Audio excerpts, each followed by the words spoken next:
So after talking about dual language, in the classroom, what are your next steps?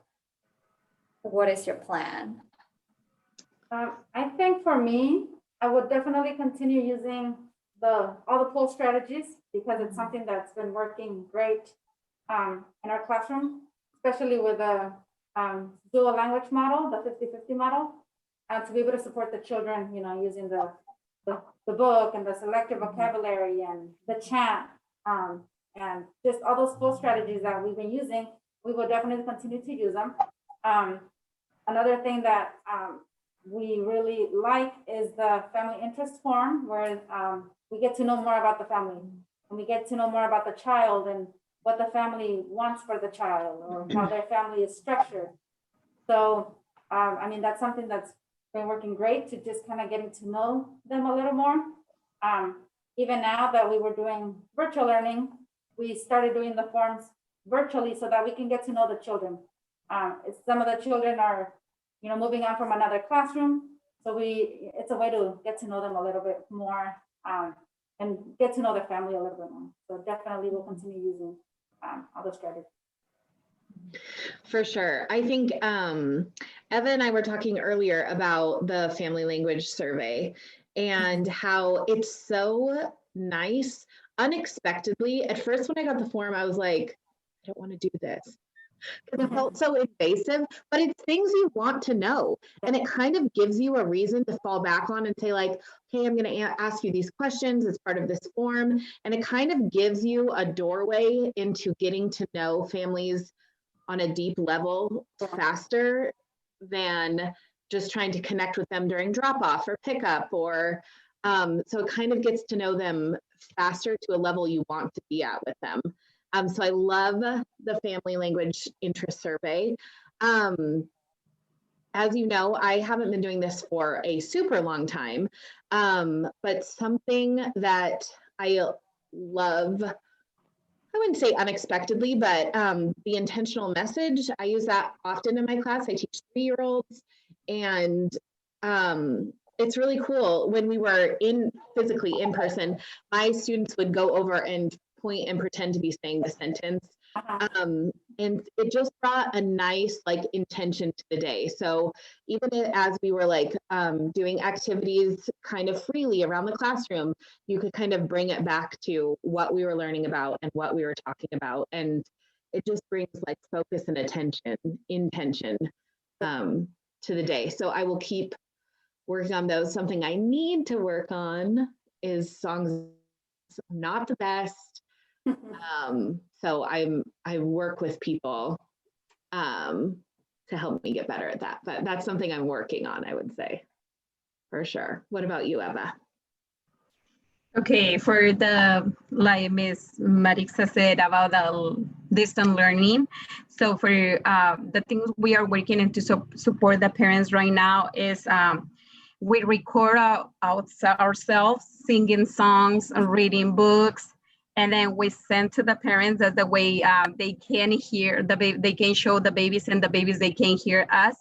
And the other thing we are using is the repetition of the words. Some of the parents, they are very active doing this with the babies, because they say, Miss Eva, you can record the words for the keywords you are using it, and record for us and send it to me, so that's the way I can show to the babies during the day. And because I explained to them that repetition is the best way that your baby start to learn the word. So and the other thing we doing too is if we're recording, depend what we're talking about, we're recording, but everything is with the intention. What is the intention to doing this? And then we put some specific things so that the parents, they can notice. If they not notice right away, so when we have the conversation with them, so I said, okay, explain me, or do you see this on the video? And then they say, some of them, they say yes, because they pay attention where we're learning, where we're teaching, where we're doing it. But some of them, they say, oh, okay, so I need to see the video again. So it's is something we can show to them if doing something is with one purpose, with one intention. And that one is work very, very good. And we have excellent communication and support with the parents doing my lesson plan, both language, the songs, the books, and So is there anything you want to work on, Eva? on the ones I want to, we're working on is to doing the flashcards. So do working in English and Spanish and monks, on labeling, also labeling many specific things with pictures and the 3 language. Yeah, that's a good one. And then for our classroom, just like you, Miss Christine, I feel like we still need to work on our chants. And I feel like one of my plan is that, maybe using those vocabulary in our chant, like maybe we could translate those vocabulary into that home language when we're singing them, trying to support them in their home language as much as possible. And I also really like how Teacher Maritza created the book in Spanish version, because none of our teachers in my classroom speak Spanish.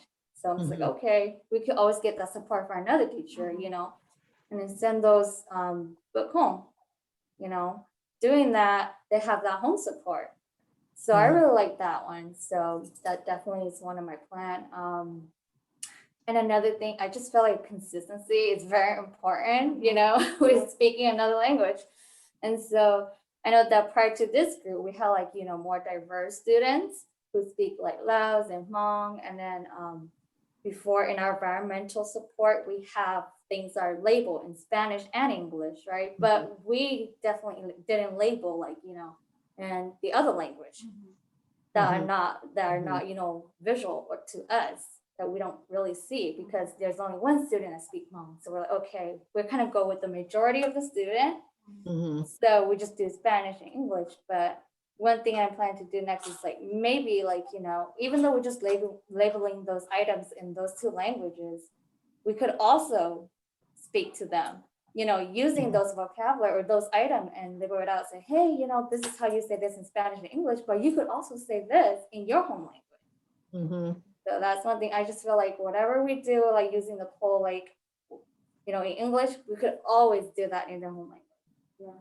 So I agree, because right now we have a child that I know her family I speak another language. Not sure if it would be Hmong or Chinese, but I know there's another language. So just kind of finding that out from the families by doing, the family language form, and just finding out what's the other language, so that we can incorporate in our classroom, in our environment as well, because we have everything labeled in English and Spanish, but knowing that I know there's another language, is wanting to add that too. So that's in my plan to do, and label the stuff, in that other language as well, and incorporate some words with her. She's very interested in learning Spanish, because she has an older sister, a half sister that speaks Spanish, is fluent in Spanish. So she tells me, oh, I want to learn, Spanish so I can talk to my sister. She knows Spanish. And so she's very interested in learning Spanish. So just kind of continue that other language that she has as well. And so just kind of, continue with that. So that's the plan, to label the environment in that other language, and have other materials that would be in that language as well. Yeah, I think labeling is an intensive task, but it is so worth it. I spent my first year at the ELC labeling everything in English, Spanish, and Hmong. And it's really fun, because one of my little buddies who spoke Spanish, he would always run over. So English was in black and Spanish is in red and Hmong is in blue. And he would point to the red and he would say that's me. And with everything. And it was just something fun for him to connect to, something that he was familiar, even though he can't read, it's not, but he knew that because everything in red in my classroom was Spanish, he knew that was a part of him, and something that he felt connected to in the classroom. I think that's really fun. And that's interesting to hear that, because in my classroom, we have labeled and English is green, and then Spanish is purple. So I started telling the kids, okay, when it's Spanish Day, I have this little sign that says Español in purple letters that we put by the door. And then on the other side, it says English in green letters. So then I started telling the children, when we came back to in person, I told them, okay, when it's Spanish Day, you're gonna see this word in purple. So that means we're gonna be speaking Spanish. So they walk in the classroom and they look at that sign, to see what day, what we're gonna be speaking that day.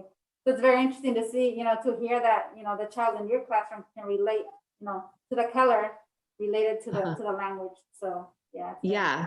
Yeah, that's so cool. I love that they know now. They walk in and they're like, it's a purple day. We got this. Yes. Like it kind of preps them before they even get into class, like to get their brain in the right space or something.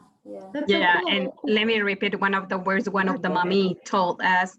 So she say, I'm not speak Spanish. I'm not fluency talking Spanish, but my grandma, yes. But now I see my daughter, so I will feel like very glad. So if when she grow up, she grow talking both language. That's why she is on the program. But that's very good. Yeah, that is so cool. Mm-hmm. Well, thanks for talking, girls. Thanks, ladies. Thank you.